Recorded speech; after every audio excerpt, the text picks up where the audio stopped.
Yeah, Jim, and I'm going to step out of the way real quick here. We moved back a couple blocks because of what was going on there.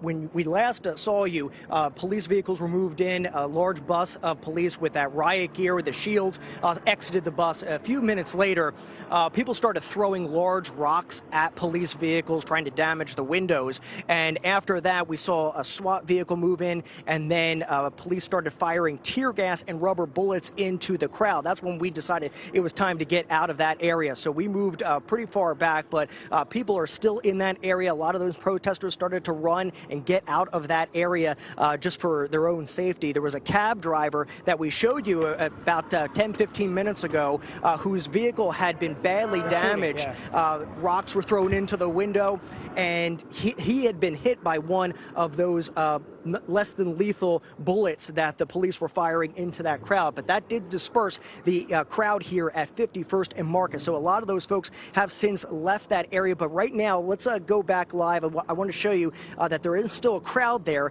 that is gathered at 51st and Market. And there is a long line of police officers that are there at that intersection, preventing anyone from going past toward 52nd Street, where the heart of all of this damage and looting and break-ins are happening right now. And you can also see that we're under the Market Frankfurt L in this area right here. I believe at one point I did see a rock come from that direction that was being thrown at one of the police vehicles. And it was not long after that that we saw them start to fire the tear gas and fire those rubber bullets into the crowd to disperse everybody here. But there are people here. Some are very peaceful. Others definitely trying to start trouble by throwing those objects. Now, one good mention here is that when that cab driver was hit in the head, he was bleeding pretty severely. We're not going to show you those images, very graphic there, but there were several protesters that ran to his aid and started treating him. We have not seen any ambulances or fire trucks come into this area here for any medical assistance.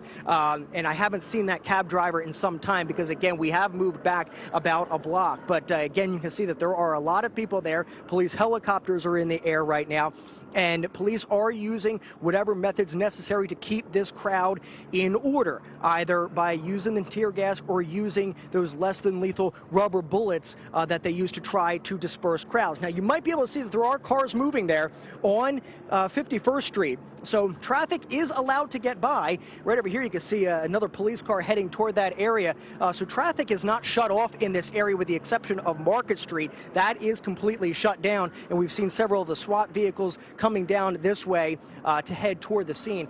Danielle, my photographer over here, I just want to point your attention to here. You can see a damage to one of the police vehicles. The back of that police car is also damaged as well. In fact, I want to walk over here and I want to show you what we have seen in terms of the damage. And you can see that the windshield has been badly damaged. The back window has been hit as well, and the entire rear of the vehicle has been blown out as well. Again, we saw a lot of people throwing rocks.